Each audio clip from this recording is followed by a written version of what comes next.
You know, here's the thing. It never ceases to amaze me how when tragedy strikes, it is an opportunity for us to wake up to how your life is not tragic. It's just not. You're not living in Tornado Alley in Oklahoma City. Your lives do not have to be made of suffering just because you're an artist and you've drunk that Kool-Aid of the suffering artist mystique that seems so sexy when you're in your 20s, but it's a fallacy, it's a myth. We have to break it.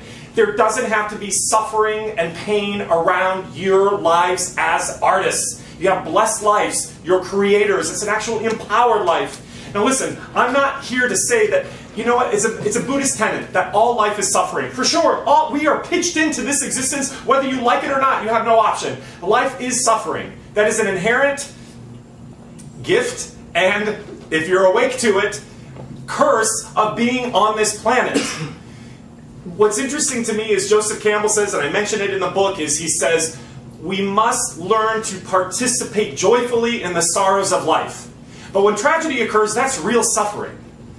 The things that we go through on a daily basis here, knock on wood, in your life, it's not born of suffering. Don't make it be that way. To create is a joyous act. I looked it up, and it says to bring into existence. It also says to set up a scoring opportunity in basketball. I don't understand what that means. But that's the creative act, is a joyous act. And if you don't believe me, think about it. What is the creative act that has jettisoned all of us here? Sex.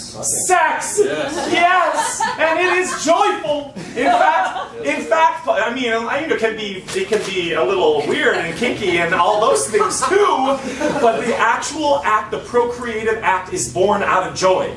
Paul Rudnick says in a play, I Hate Hamlet, which people have done before, I love that play, but he says, and the character is talking to his girlfriend, he's like, Deidre, sex is wonderful. It's right up there with bayberry, scented candles, antique lace, and unicorns. So the thing is, okay, nobody laughs at that. I think that's a really funny line. But anyway, you guys, creating joyfully is the spirit of who we are. I get it. When we get triggered in the work, and sometimes when we move into territory that is scary and unfamiliar and unknown, and we're not comfortable with it, and we hide from it, and we want to shut it down, and we repress it, we suppress it, we only hear it as a conversation with ourselves, and we're not brave enough to share it outwardly, then it can do all kinds of havoc on you. But that's just the egoic part. And if you can actually just become a little bit more awake of that part that gets triggered when you just feel vulnerable, it also does not need to be a source of pain. It just doesn't need to be. You know how you can get through it pretty quickly? It's just, look, everything that I've been talking about this past month has been coming back to this. Everybody just do it. A breath just opens you up into, you know, it's actually not that big of a deal. If something's not really quite going my way, or I'm getting triggered by something in the work, or a director is telling me something, it's not an indictment against who I am, or my personality, or my talent. It's just a new way of seeing it. That's all it is.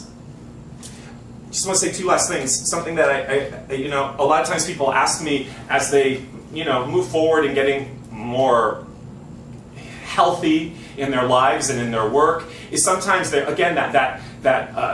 mystique or that adage that we're going to have nothing to pull from if we don't stay in our f***edness. That's incorrect.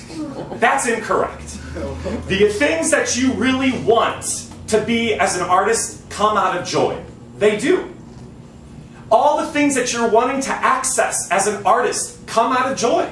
There's freedom and accessibility and beauty and empowerment and vulnerability and actual safety in that. Think about it.